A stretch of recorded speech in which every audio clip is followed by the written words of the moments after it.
नमस्कार बच्चों। हमारा टॉपिक आज का शिशु के जीवन में गीत संगीत का महत्व। शिशु के जीवन में गीत संगीत का बहुत महत्वपूर्ण स्थान है। मानव जीवन में ही संपूर्ण मानव जीवन में ही गीत संगीत का बहुत महत्वपूर्ण स्थान है। जब हम संगीत सुनते हैं तो हम विशेष प्रकार के आनंद की प्राप्ति करते हैं। उसी तरीके से बच्चे के जो जीवन में भी गीत संगीत का बहुत अधिक महत्वपूर्ण है। शैशवावस्था में बच्चे का जो प्रथम गीत संगीत है वो माँ की लोरी के रूप में या फिर जो आनंद की उसे प्राप्ति होती है वो माँ के द्वारा सुनाई जाने वाली लोरियाँ होती हैं।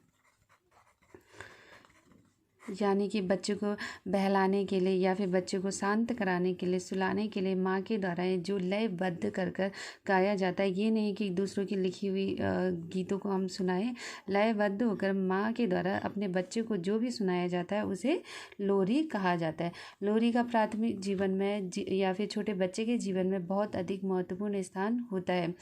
माँ द्वारा जो लोरियाँ सुनाई जाती है उसमें बच्चा विशेष प्रकार का आनंद प्राप्त करता है और वो सुकून प्राप्त करता है। यानी कि उससे एक भावनात्मक सपोर्ट मदद मिलती है। और इसके अलावा जो माताएं द्वारा लोरियाँ सुनाई जाती है वो लोरियाँ शिक्षाप्रद होती है। यानी कि वो लोरी बच्चों को शिक्षा प्रदान करती है किसी न किसी रूप में। और लोरियों के द्वारा ही बच्चे के शब्द ज्ञान का या फिर शब्द भंडार को भी बढ़ाया जा सकता है, क्योंकि लोरियों में विभिन्न प्रकार के शब्द आते हैं। आजकल गीत और संगीत के माध्यम से ही लोगों को हिंदी, इंग्लिश वगैरह भी छोटे बच्चों को सिखाई जाती है। जैसे ABCD और क ख ग घ ये भी लोरियों के माध्यम से या फिर गीतबद्ध होकर, लयबद्ध होकर बच्चों को सिखाया जाता है, जिससे बच्चे आसानी से सीख सकते हैं। लोरी जो सुनाई जाती है उसके माध्यम से बच्चा जो गीत होता है, गीत कहानी से ज़्यादा बच्चा गीत को अच्छे तरीके से सुनता है और उसके उच्चारण शक्ति भी वृद्धि होती है। वो गीत को लयबद्ध होकर माता के द्वारा जैसे सुनाया जाता है वो भी उसी तरीके से सुनाने का प्रयास करता है। इसके अलावा गीतों के माध्यम से हम विभिन्न प्रकार के ज्ञान प्रदान कर सकते हैं बच्चों को, कि गीतों के माध्यम से जैसे महाराणा प्रताप, झांसी की रानी, इनकी कविताएं सुनाकर हम बच्चे को इतिहास के बारे में जानकारी या फिर वीरता के बारे में जानकारी इस तरीके से, या फिर किसी इतिहास के बारे में रामायण महाभारत को भी लयबद्ध होकर सुनाया जाता है। कृष्ण जन्म कथा को भी लयबद्ध होकर जो सुनाया जाता है, तो ये भी बच्चा आसानी से याद कर लेता है। यानी कि छोटे बच्चे की जो याद करने की जो शक्ति होती है वो मजबूत हो जाती है। इसके अलावा शिष्टाचार के जो नियम होते हैं उन नियमों को भी हम गीत के माध्यम से बता सकते हैं। अब आता है बच्चे के जीवन में खेलकूद की भूमिका।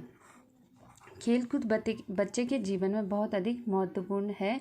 खेल से बच्चे आनंद की प्राप्ति होती है। इसके अलावा व्यक्ति के शरीर के विकास में भी खेलकूद महत्वपूर्ण योगदान देता है, क्योंकि शरीर की जो क्रियाएं होती है, जो शारीरिक क्रियाएं होती है, गामक जो विकास होता है खेलकूद के माध्यम से बहुत अधिक होता है। खेलकूद का प्रारंभ बच्चा छोटी अवस्था में ही कर लेता है। जैसे बच्चे का हाथ हिलाना या फिर दोनों पैरों का हिलाना, इसको भी हम खेल ही कहेंगे। इसके अलावा बच्चा जब खेलता है एक दूसरे के साथ तो मित्र बनाना भी सीख लेता है, जिससे उसके सामाजिक विकास में उसको मदद मिलती है। खेल के माध्यम से ही, जैसे खेल के विभिन्न प्रकार के नियम होते हैं, उन नियमों के माध्यम से ही बच्चा अनुकरण करना भी सीखता है कि किस तरीके से अनुकरण के माध्यम से हम विभिन्न चीज़ों को सीख सकें। अनुकरण मतलब कि दोहराना किसी चीज़ को, जैसे माता द्वारा कोई चीज़ बोली जा रही है या फिर किसी के द्वारा बोली जा रही है तो उसका अनुकरण करना।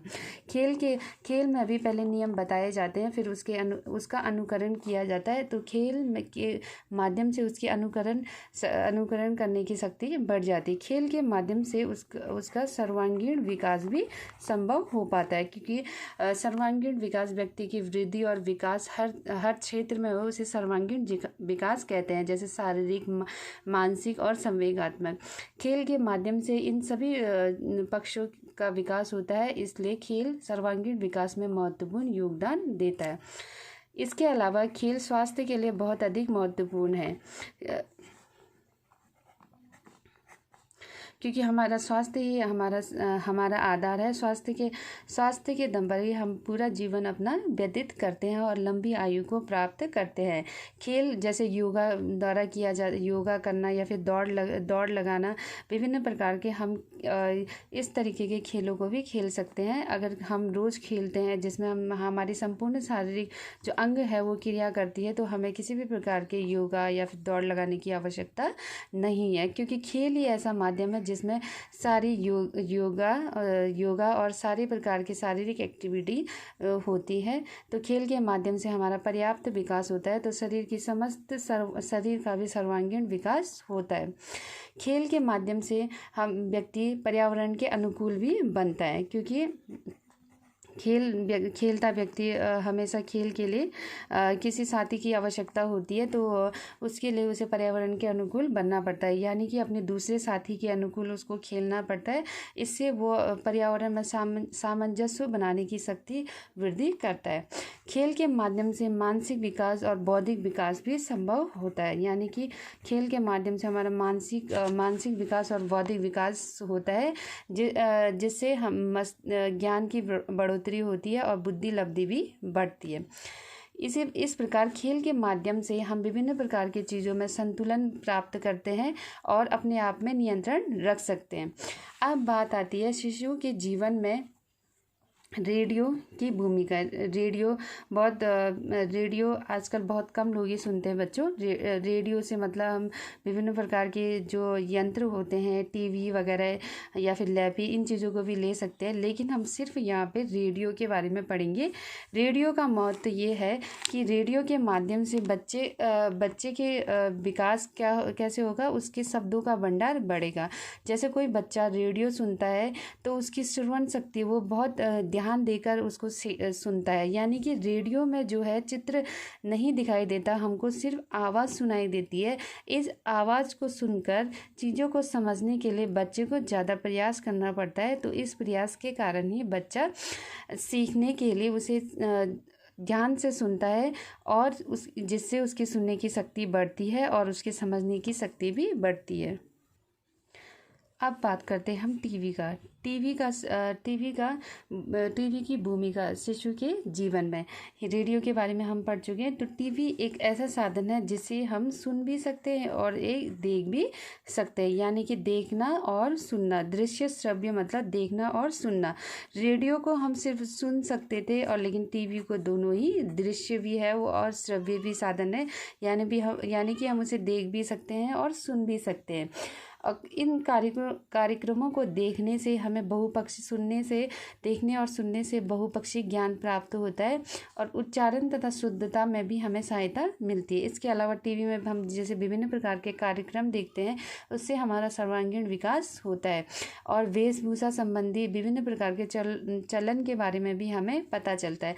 लेकिन अधिक टीवी देखने से ये भी होता है कि हमारी आँखें खराब हो सकती है, या फिर हम बहुत नज़दीक से टीवी देखते हैं तो इससे भी हमारी आंखें खराब हो सकती है। और वीडियो गेम्स और टीवी इन चीज़ों का ज़्यादा प्रयोग करने से व्यक्ति के शरीर के विकास में भी प्रतिकूल प्रभाव पड़ता है।